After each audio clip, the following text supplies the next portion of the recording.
j'avais beaucoup de mal à maîtriser ce pinceau.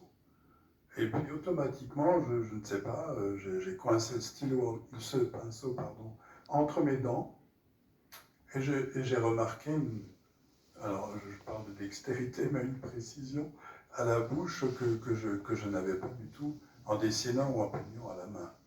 D'ailleurs, je n'y arrivais pas, il n'y en était pas question. Et puis finalement, ben voilà, à force de travailler, à force de lire des biographies de peintres, à force de regarder des photos que j'avais envie de traduire, de reproduire, ben voilà, cette première fleur que j'ai esquissée avec ma nièce a commencé à se transformer en, en bouquet que je commençais à peindre sur des toiles, mais également sur des bouts de bois, des morceaux de contreplaqué. Et donc on a commencé à changer un petit peu de technique. Il m'a appris l'aquarelle, il m'a appris aussi à ce que c'était que la gravure, l'eau forte. Donc j'ai pratiqué de l'eau forte. Et pendant plus de 3 ans, ben voilà, j'ai continué comme ça à m'améliorer, à diversifier les techniques, à diversifier les supports aussi. J'ai peint sur carton, j'ai peint sur toile, j'ai peint, j'ai continué, j'ai peint pendant des années, je pense que de 85 à 95, j'ai dû peindre des centaines de toiles. J'ai commencé, je me suis rendu compte que je commençais à avoir de l'ampleur, que mes gestes prenaient de l'ampleur, que j'arrivais à peindre plus grand. J'étais courageux parce que j'avais envie de le faire. Et c'était pas facile d'appréhender une toile blanche. Et plus elle est grande, plus c'est moins évident, quoi. Plus c'est compliqué.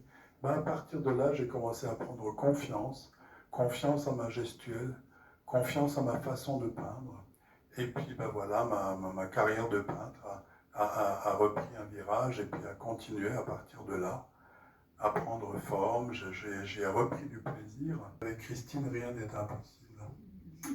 Donc elle a entrepris un premier voyage dans un pays qu'elle connaissait déjà, mais qu'elle a vu avec des yeux différents. Parce que voilà, il fallait voir est-ce que ces endroits sont éventuellement praticables et accessibles à Christian. Et puis à son retour, ben voilà, le trajet, le futur voyage était déjà fait. Il était déjà là. Et c'est en toute confiance que je suis parti avec des amis et mon épouse, évidemment, au Sénégal. Arrivé au Sénégal, encore une fois, ben voilà, ma peinture a changé. Nous travaillons uniquement avec les personnes à mobilité réduite ou malvoyantes de la région de Saint-Louis du Sénégal. La région est grande.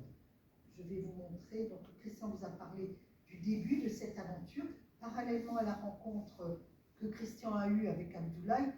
Lors d'un colloque médical, j'ai rencontré une assistante sociale et un médecin de la coopération. La coopération existait encore à cette époque-là, à Paris. Et ils étaient de Saint-Louis du Sénégal. C'était étrange, quelquefois, comme ça, les concours de circonstances font que.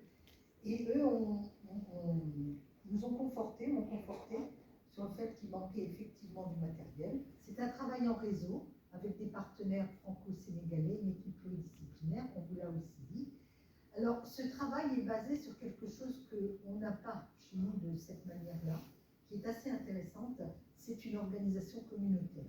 Ça veut dire que dans chaque quartier de Saint-Louis, ça veut dire que dans chaque village, dans chaque ville, il y a un référent du village et il y a un référent des personnes handicapées. On peut considérer que notre action se fait dans la dure et notamment par rapport à ces enfants dont je vous ai parlé, qui ont bénéficié d'un premier fauteuil, qui auront bénéficié de différents fauteuils en fonction de leur croissance et de l'usure des fauteuils. Je pense à un jeune homme qu'on a connu tout au début, donc en 2002, qui a pu aller à l'école grâce au fauteuil, qui a très bien progressé, qui était très bon à l'école, qui est devenu informaticien et qui a fait beaucoup de sport et qui est devenu vice-champion du Sénégal d'Aveyron.